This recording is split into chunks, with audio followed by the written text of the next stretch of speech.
Assalamualaikum warahmatullahi wabarakatuh. Shalom, Om Swastiastu, Namo Buddhaya, dan salam kebajikan. Perkenalkan, kami dari kelompok 6 yang beranggotakan 5 orang. Saya sendiri atas nama Farida selaku moderator, dan adapun teman-teman saya sebagai pemateri pertama atas nama Nur Islami Mawarda, pemateri kedua atas nama Felinda Amelia, pemateri ketiga Rizky Fauzia, dan pemateri keempat Karnila. Sebelumnya yang saya hormati Ibu Dr. Evi Segarawati Ampri SPD MPD selaku dosen pengampu mata kuliah pengembangan kurikulum sekolah dasar. Baik, pada kesempatan kali ini kami akan memaparkan hasil observasi kami mengenai analisis CP dan ATP tepatnya di Sekolah Dasar Negeri nomor 18 Bababulo, Kecamatan Pemboang, Kabupaten Majene. Baik, untuk itu para pemateri saya persilakan untuk memaparkan materinya. Terima kasih kepada moderator. Saya Nur Islami Mawarda dengan NIM H0524058 sebagai pemateri pertama. Langsung saja, SD Negeri nomor 18 Bababulo merupakan salah satu sekolah penggerak yang telah menerapkan kurikulum merdeka secara menyeluruh di seluruh jenjang kelas. Proses penyusunan capaian pembelajaran atau CP dan alur tujuan pembelajaran atau ATP di sekolah ini dilakukan secara kolaboratif melalui kegiatan komunitas belajar atau KOMBEL yang melibatkan kepala sekolah serta guru lintas kelas.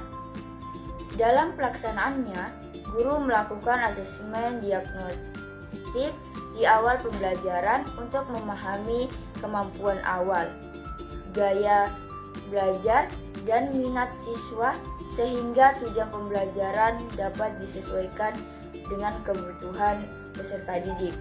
Selain itu, nilai-nilai profil pelajar Pancasila diintegrasikan dalam setiap kegiatan belajar melalui proyek, refleksi, dan pembiasaan karakter yang bertujuan untuk membentuk peserta didik yang beriman, mandiri, bernalar kritis, dan memiliki semangat gotong royong. Selanjutnya saya serahkan kepada pemateri berikutnya. Oke, baik, terima kasih. Saya Felinda Amelia dengan NIM H0524317 sebagai pemateri kedua. Langsung saja aspek yang sudah sesuai dengan panduan kurikulum merdeka. Yang pertama yaitu penyusunan CP dan ATP berdasarkan dokumen resmi Kemendikbudristek. Yang kedua, guru melakukan asesmen diagnostik sebelum menentukan tujuan pembelajaran. Yang ketiga yaitu pembelajaran berpusat pada siswa dan menyesuaikan gaya belajar. Yang keempat, integrasi profil pelajar Pancasila secara konsisten di setiap fase. Yang kelima, kolaborasi aktif melalui KOMBEL dan refleksi guru. Yang keenam, penggunaan pendekatan kontekstual, PJBL dan PDL pada fase B dan fase C. Adapun aspek yang belum sesuai atau gap kesenjangan, yang pertama, sebagian guru belum sepenuhnya memahami struktur CP dan ATP terbaru. Yang kedua, pemanfaatan teknologi digital dalam pembelajaran masih terbatas. Yang ketiga, materi buku ajar belum sinkron dengan CP dan ATP.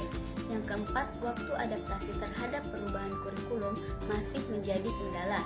Yang kelima, kesenjangan antara rencana pembelajaran dan kemampuan siswa, terutama di fase awal. Selanjutnya saya serahkan ke pemateri berikutnya. Oke, baik, terima kasih. Saya Rizky Fauzia dengan NIM H0524067. Baik, langsung saja analisis penyebab kesenjangan beberapa faktor menjadi penyebab munculnya kesenjangan.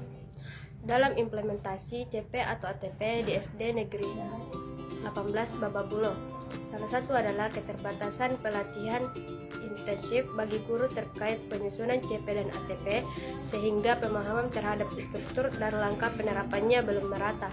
Selain itu, perubahan kebijakan kurikulum yang berlangsung cepat menuntut waktu adaptasi yang lebih panjang bagi guru untuk menyesuaikan strategi pembelajaran.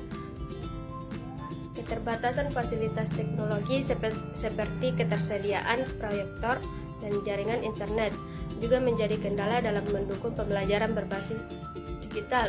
Di sini sisi lain terdapat variasi kompetensi antara guru pada setiap fase dalam memahami dokumen kurikulum dan menjadi penyebab perbedaan kualitas pelaksanaan di lapangan. Ditambah lagi, belum adanya panduan internal CP atau ATP modul ajar sekolah, membuat guru baru membutuhkan waktu lebih lama untuk menyesuaikan diri dengan sistem yang ada. Terima kasih moderator, langsung saja adapun rekomendasi perbaikan dan refleksi kelompok. Rekomendasi perbaikan yang pertama, menyusun panduan internal CP ATP modul ajar di sekolah. Yang kedua, memperkuat Kombal sebagai forum refleksi, bukan hanya administratif, meningkatkan pelatihan digital, literasi, dan asesmen formatif bagi guru. Yang ketiga, mengembangkan pembelajaran berdiferensiasi berdasarkan gaya belajar siswa. Adapun refleksi kelompok, yang pertama itu penyusunan CP ATP bukan hanya sekedar administrasi, tetapi proses profesional dalam memastikan pembelajaran bermakna. Yang kedua, implementasi kurikulum merdeka menurut guru, yaitu berpikir reflektif, adaptif, dan kolaboratif. Yang ketiga, pentingnya menganalisis kondisi peserta didik sebelum merancang pembelajaran yang berpihak kepada siswa. Terima kasih. Saya kembalikan kepada moderator. Oke, baik, itulah tadi pemaparan dari para pemateri. Selanjutnya di sini saya akan membacakan kesimpulan dari hasil observasi kami. Kesimpulannya yaitu, secara keseluruhan penerapan CP dan ATP di SD Negeri Nomor 18 Bababulo telah berjalan dengan baik dan sesuai dengan prinsip kurikulum merdeka, terutama dalam hal kolaborasi antar guru, asesmen diagnostik, dan integrasi nilai profil pelajar Pancasila. Namun, masih ditemukan beberapa kesenjangan seperti keterbatasan pelatihan, pemanfaatan teknologi, serta perbedaan kompetensi guru antar fase kelas. Melalui peningkatan pelatihan, penyusunan panduan internal, dan penguatan Kombel sebagai forum refleksi sekolah diharapkan dapat memperkuat implementasi kurikulum agar semakin kontekstual, adaptif, dan berpihak kepada peserta didik. Baik, mungkin itu saja yang dapat kami sampaikan. Kurang dan lebihnya mohon dimaafkan. Cuci tangan sampai bersih. Cukup sekian dan terima kasih. Wassalamualaikum warahmatullahi wabarakatuh.